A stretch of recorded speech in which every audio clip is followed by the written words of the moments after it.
Hoy vamos a platicar lo que consideramos nosotros es el tema más relevante, pero sobre todo el detonador de desarrollo integral. Vamos a hablar de la educación.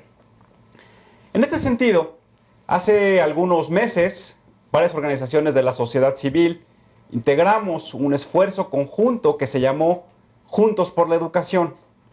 Y este esfuerzo lo que buscaba, y era como el principal mensaje que queríamos construir cuando nos reuníamos con diversos interlocutores, era la importancia de que la reforma educativa era la madre de todas las reformas.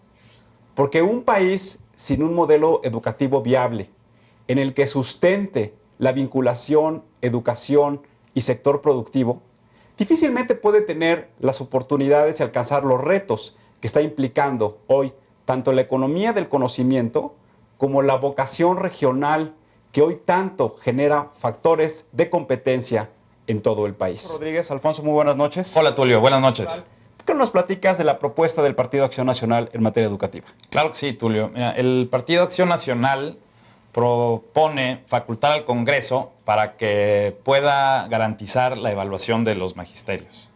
También propone garantizar la libertad académica y la participación de los padres de familia en la educación. En segunda instancia, está proponiendo una ley de educación media superior para materializar la obligatoriedad, o sea, está proponiendo la obligatoriedad de la educación superior, media superior, fortalecer los instrumentos de transparencia y rendición de cuentas en el gasto público en educación, fomentar valores humanistas como la solidaridad, como la vida comunitaria, la sustentabilidad, la prosperidad y la felicidad, el derecho a la felicidad. Es uno de los conceptos que me llamó la atención de la propuesta del PAN. A mí también me llamó con respecto a la propuesta del PAN, que ellos hablan de realizar varias reformas constitucionales. Y hablan ellos fundamentalmente en tres cosas. La primera es modificar algunos artículos de la Constitución para darle mayores facultades a la Cámara de Diputados en lo que se refiere a los planes y contenidos que deben tener los modelos educativos del país. También hablan de reformar la Constitución para que de esa manera sea mucho más eficiente y mucho más profesional la forma en cómo se validan los estudios profesionales. Y también algo que me llamó mucho la atención de la propuesta del PAN es que, como bien tú lo mencionabas, todavía la profesionalización del cuerpo docente, es decir, de los profesores, de los directores de las escuelas, todas las personas que participan en los consejos dentro de las escuelas, sigue siendo un anhelo. Y ese fue uno de los principales puntos que la sociedad civil planteó para que se llevara a cabo la reforma educativa. Alfonso, platícanos de la propuesta del PRI en materia educativa. El PRI, Tulio, propone, como tú ahorita lo estabas mencionando, acciones para mejorar la calidad de la educación, reforzar los mecanismos de evaluación para consolidar la calidad de los docentes, la cobertura en zonas de mayor rezago de la educación y que tuviera también calidad, un incentivo permanente a nivel medio superior para que no abandonen la escuela los estudiantes y una inversión mayor en los sistemas educativos tecnológicos. Llama la atención por parte del PRI la profesionalización del cuerpo docente, como lo mencionábamos en el PAN. Me parece que esas son una de las 4 grandes coincidencias que hoy tienen los partidos políticos en materia educativa, además de la deserción, la profesionalización. Hoy hemos visto, Alfonso, hay muchas marchas todavía de la Coordinadora Nacional de Trabajadores de la Educación, en donde lo que buscan es, de cierta manera, revertir la reforma educativa y las leyes reglamentarias. Me gustaría, ¿por qué no platicamos ahora del Partido de la Revolución Democrática? ¿Qué propuesta nos está planteando? El Partido de la Revolución Democrática quiere hacer una reforma educativa para elevar la educación, quiere impulsar el fomento a la lectura, elevar el conocimiento en matemáticas y algo que es muy interesante en los partidos de izquierda es que están fomentando el pensamiento crítico. También proponen que haya transporte gratuito para que la gente pueda transportarse a su escuela de manera gratuita y que la escuela sea de tiempo completo. Correcto. Y además el PRD hace una propuesta interesante que va otra vez ligada al presupuesto y que es aumentar el presupuesto en tema de educación al 8% del Producto Interno Bruto, aumentando cada año el 5% y destinando a ciencia y tecnología. Alfonso, la propuesta del Partido del Trabajo, ¿qué nos platicas? La propuesta del Partido del Trabajo, Tulio, también va en fortalecer las habilidades de lectura, de matemáticas y de razonamiento crítico, en la constitución de un sistema de educación superior y tecnológica, de hacerlo más fuerte, de que tengan una alternativa para educar a la educación tecnológica, de un concepto de educación inicial, que me parece que es un concepto que no se había tocado de manera muy puntual en las otras plataformas y que va en la creación de centros que puedan atender a las madres y que les puedan alimentar y proveer de salud a los niños y a los recién nacidos, para que puedan tener las condiciones óptimas para poder ser bien educados. Y también mayores recursos en ciencia y tecnología. A mí me llama la atención con el caso del PT, que está muy alineado a la propuesta del PRD, en donde lo que dicen es que una de las metas de los indicadores macroeconómicos del país es elevar al 8% del Producto Interno Bruto el gasto en educación. Y eso me parece que es uno de los temas que tienen que discutirse a nivel nacional, en la manera en cómo se están destinando no solamente en el gasto educativo, sino también, como tú lo mencionabas, en el reparto de ese gasto educativo a la promoción en la infraestructura y en ciencia y tecnología. Me gustaría que también que nos platicaras, Alfonso, qué es lo que está planteando el Partido Verde Ecologista de México. El Partido Verde Ecologista está planteando un sistema de becas nacional que evite el abandono, becas especiales para estudiantes en zonas marginadas, incorporar clases de inglés y de computación, aunque esto ya suene muy trillado, pero hacerlo 3 veces a la semana. También establecer una ley general de la profesionalización docente, un sistema nacional de evaluación y acreditación de instituciones y programas de educación superior. Y esto es muy importante, apoyo a las organizaciones de la sociedad civil para que continúen realizando actividades de promoción de la educación. A mí también lo que me llama mucho la atención del Partido Verde es que hablan de una ley general. Para nuestros amigos que nos ven, la diferencia entre una ley federal y una ley general es que una ley general es de aplicación obligatoria no solamente para el gobierno federal, sino para todas las entidades federativas. Y eso es parte de lo que se ha enfrentado hoy en la implementación de la reforma educativa, en donde algunas entidades federativas, como es el caso de Oaxaca, han intentado involucionar, es decir, ir hacia atrás en los avances que se han tenido en la reforma educativa. Otro de los temas que llama la atención y que tiene que ser el Partido Verde el que lo proponga es que los ciudadanos y que las personas fortalezcamos la educación ambiental. Alfonso, creo que Movimiento Ciudadano, ¿qué es lo que nos está planteando? El Movimiento Ciudadano pretende garantizar el acceso universal a la educación y a una educación laica, pública, gratuita y de calidad. En ese sentido, está proponiendo hacer una educación, o sea, reforzar la educación y también ponerle un componente cívico, también reforzar el pensamiento crítico, tener también mejores salarios para los docentes y incluirlos en la seguridad social y el uso de nuevas tecnologías en la educación. Vamos a hablar de la propuesta del partido conocido como PANAL, Partido Nueva Alianza, que como ustedes saben es un partido que emana del Sindicato Nacional de Trabajadores de la Educación y que por razón obvia debería ser el partido que tenga la propuesta mucho más sólida en materia educativa. El Partido Nueva Alianza lo que está planteando es 3 cosas fundamentalmente. Profundizar en la profesionalización nuevamente del cuerpo docente, que haya una actualización permanente hacia los profesores y hacia los directores de las escuelas. También está planteando esta vinculación del sistema educativo con la formación en materia de tecnología, que eso me parece que es muy importante. Hoy los países que no crean patentes, que no innovan en materia tecnológica, son países que se quedan nada más como prestadores de servicios o productores de materias primas. Y también lo que está planteando es que haya una parte importante del gasto público que se dedique a generar la infraestructura educativa que soporte cada uno de estos elementos que acabamos de comentar. Alfonso, ¿por qué no nos platicas del Partido Humanista?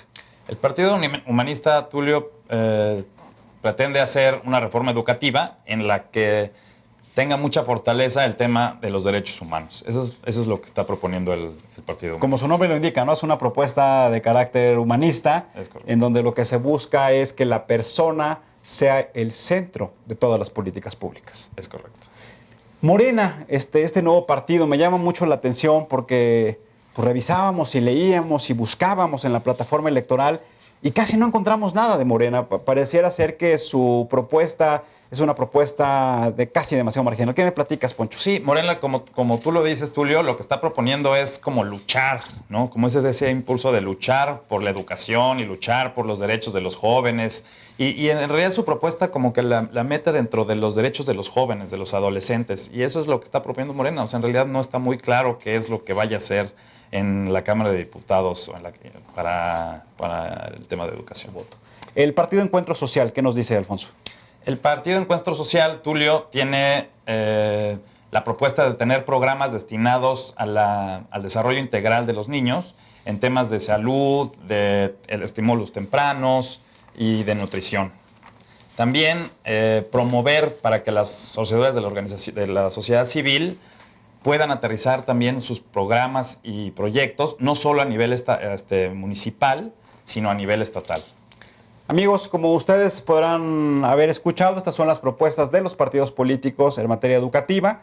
Me quedaría nada más con 5 conceptos generales. Primero, incrementar en el Producto Interno Bruto los recursos para la educación.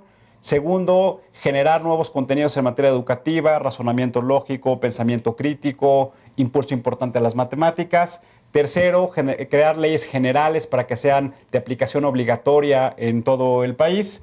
Cuarto, vincular a sectores productivos con educación.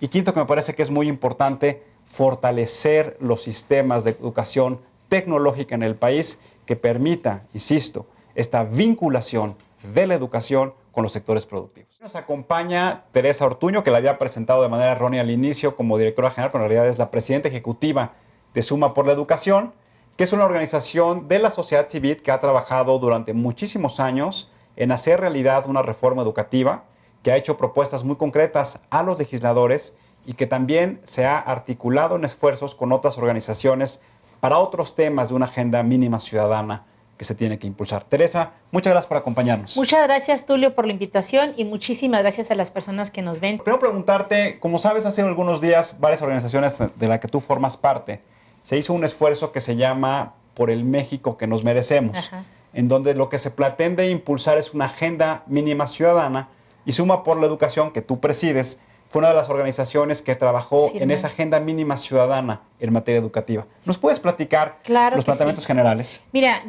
hubo organizaciones de todo tipo, estaban todas las que tienen que ver, por ejemplo, con el secuestro, todas las personajes que conocemos, personas que hablaban de economía, y a un grupo de organizaciones que nos dedicamos al tema educativo nos pidieron, como se dice, arrastrarle el lápiz para llegar a algo concreto, a indicadores urgentes, medibles, exigibles, sencillos de entender por personas que simple y sencillamente son ciudadanos mexicanos y van a ejercer su derecho al voto. Tiene que haber una agenda mínima de exigencia. Y creo que tiene que quedar claro que el epicentro del poder debe estar de veras, como dice la Constitución, en el pueblo, en la ciudadanía, en la gente. Se tiene que quedar claro que el poder de la gente es mayor que el poder del pueblo. ¿Cómo se va a lograr lo que estamos buscando? No hay de otra, participar. Y yo les sugiero a las personas que nos ven por televisión que hasta por divertirse, se metan a la página del INE, de donde ahorita estaban tú y Alfonso comentando. Ahí están todas las plataformas. Y entonces uno puede buscar el tema que les interese. Y en este caso, pues nosotros desayunamos, comemos y cenamos educación. Pero hay personas a las que les puede interesar cuestiones de finanzas, de impuestos, de seguridad pública, de gobierno transparente. Todos los planteamientos que presentaron los partidos, ahí están. Me gustaría que me platicaras, ¿tú cómo vives de manera interna? ¿Cómo lo has plasmado en tu trabajo legislativo? Ese descrédito, esa desconfianza que tienen los ciudadanos, y cuál ha sido, desde tu punto de vista, que nosotros te conocemos y has participado de manera importante y tienes una calidad moral, cuál ha sido tu esfuerzo que has hecho para poder revertir esa mala imagen y ese mal concepto que tienen ciudadanos en términos generales de los legisladores? Mira, yo creo que no podemos andar todo el tiempo pensando, van a pensar mal de mí. Uno tiene que hacer lo que tiene que hacer y lo demás se da por añadidura. Y te voy a decir una cosa, el tema educativo es un tema de los que más congregan la coincidencia, el consenso. Es muchísimo más fácil llegar a acuerdos y es más fácil de lo que muchos piensan afuera. Y yo creo que este es un tema poco conocido y poco valorado. Y yo te diría, creo yo que el trabajo legislativo tiene su seriedad, tiene su respeto. Y te voy a decir algo, desde adentro te lo digo, en todos los partidos hay personas serias que empujan agendas que van de acuerdo a su vocación, a su preparación, a su biografía. Y a los que no, a los que están en áreas que uno no conoce, les crees cuando te empujan una agenda y que dicen, mira, vamos a proponer esto para que se mejore. Y no siempre conoces de todos los temas, no eres todólogo. Pero puede el Poder Legislativo hacer muchas cosas importantes, sí. ¿Y las ha hecho? Sí. Y además te voy a decir una cosa, el mejor gobierno no es capaz de llevar a cabo los beneficios que podría si no hay un tejido social, una sociedad actuante. Y el peor gobierno no hace tanto daño o hace menos daño si hay una sociedad actuante. Por eso este binomio de sociedad y gobierno es muy importante. Y una cosa muy importante, en los países que tienen buenos resultados en el tema educativo, tienen una característica, los padres de familia se involucran. Es muy importante que los papás participen en los consejos de participación social escolar, esta figura que desde hace muy poquitos años ya cobró vida y que ahora puede, de hecho ya muchos de los recursos que se distribuyen a las escuelas, se requiere que se haya constituido el Consejo de Padres de Familia, que es el Consejo Ciudadano, en el que no nomás padres de familia pueden participar, puede haber un exalumno, un vecino, una persona jubilada que vive a la vuelta de la escuela y que diga, pues yo quiero dedicarme a opinar, ayudar aquí en algo, puede participar, siempre que sea mayoría de padres de familia, eso sí, pero puede haber otros actores de la vida comunitaria. Una escuela es una comunidad. Es muy importante la participación. Nosotros en Suma por la Educación todo lo que hacemos tiene que ver con involucrar a la participación de la sociedad civil. ¿Por qué? Porque así es como se logran los grandes cambios. Yo no creo que aquí, de este lado esté el gobierno y de este lado esté la sociedad. Es más, el gobierno está formado por familias que trabajan para familias. Está formado por ciudadanos. Por ciudadanos. Y que tienen además, que cumplir con esas obligaciones. Y que tienen una vida personal y tienen como cualquier persona. Entonces necesitamos buscar esos ángulos de cómo tocar aquellas áreas en donde hace falta. ¿Cuál es el punto de vista de Suma por la Educación respecto a la instrumentación de esta reforma educativa?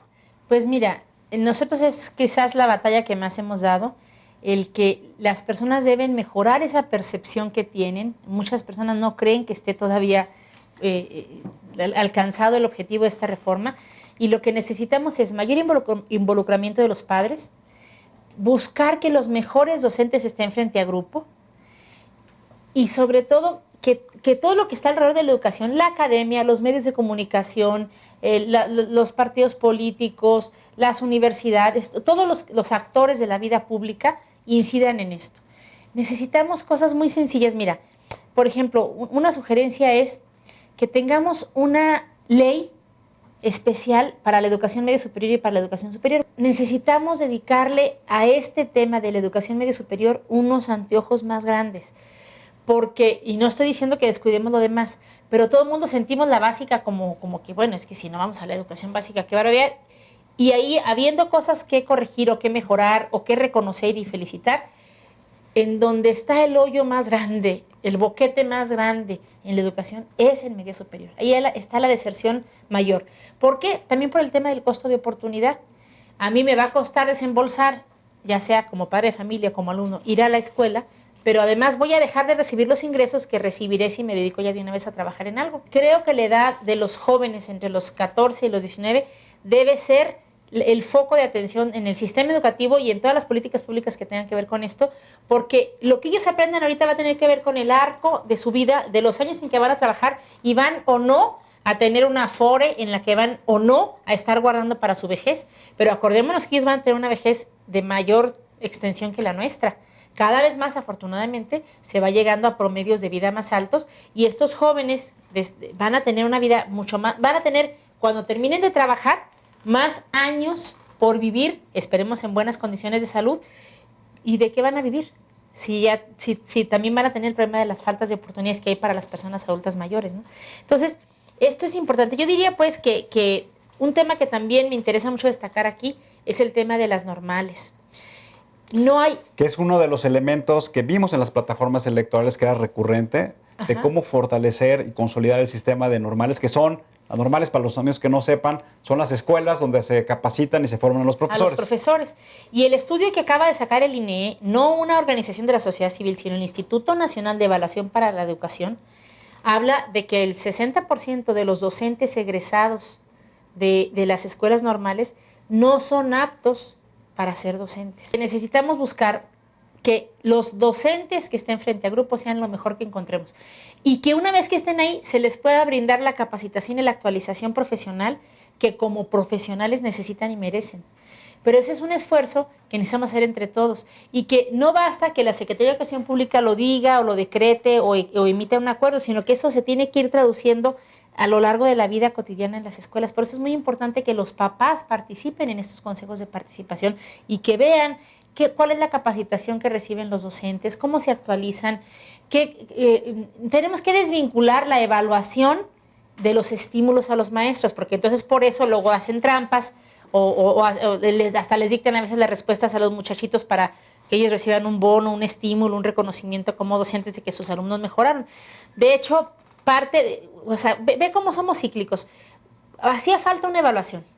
En 2002 nace el INEE, pero como un decreto presidencial. En 2000, más adelante ya para 2011 se les da más facultades en ese mismo decreto y la ley se modifica ya en 2013 con la reforma educativa para crearlo una entidad como lo es el Instituto Nacional Electoral, hoy es el INEE, el Instituto Nacional para la Evaluación de la Educación, y tiene facultades propias. Ahora la evaluación tiene otras características, pero en ese ínter por fin se hicieron evaluaciones y se fue viendo y se hicieron públicas para que todo el mundo dijera qué barbaridad, qué mal estamos, qué hacemos. Pero luego generas un efecto colateral que no buscabas. Y es que se empieza a hacer trampa por parte de los mismos docentes para que los alumnos hagan mejor, para que ellos salgan mejor calificados. Claro. No digo que siempre pasó, pero hay versiones de que esa es la razón por la que hace cosa de 1 año, 2 años, pero hace 2 años el INEE decidió suspender la prueba enlace, que generó muchas molestias porque dicen, bueno, si ya veníamos evaluando, pues ¿cómo vamos a romper una evaluación? Y ellos dicen, vamos a revisar qué evaluación vamos a plantear para que no esté vinculada a estímulos y sí sea confiable. Y entonces es lo que ahora nos anunciaron que va a ser la prueba planeada. Todas las evaluaciones están enfocadas a estímulos. O sea, si tú haces una organización privada y ves cuáles son los indicadores de desempeño de una persona o de un grupo de personas, y si no tienes un incentivo, pues pareciera ser que únicamente que es de carácter informativo.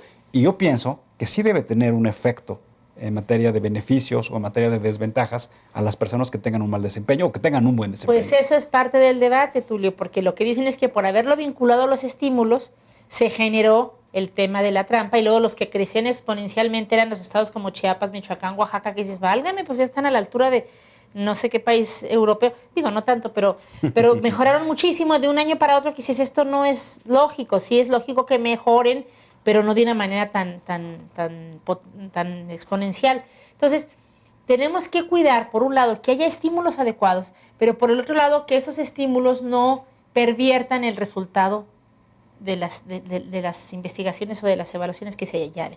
Entonces, es interesante, pues, que al final de todo esto que estamos haciendo es participación. Si los papás están cerca de sus escuelas, si ven que los maestros no falten, que estén contentos, que los niños, a veces llega el niño, ¿y qué pasó con la tarea? Se me quedó, y tu mamá no se dio cuenta, y tus cuadernos, y la mamá ni cuenta se daba de que salió el chiquillo sin nada. Necesitamos esa colaboración entre papás, escuela y gobierno, y si quienes están en un partido político, quienes sean oposición, tendrán que señalar las fallas, quienes estén en el gobierno tendrán que decir, bueno, pero hemos alcanzado esto que está acá, pero entre todos tenemos que ir empujando esto. Tere, muchas gracias, nos vamos a tener que ir. Hoy tenemos que cortar ya. Pero te queremos agradecer el trabajo ciudadano que hace Suma por la Educación y que haces tú.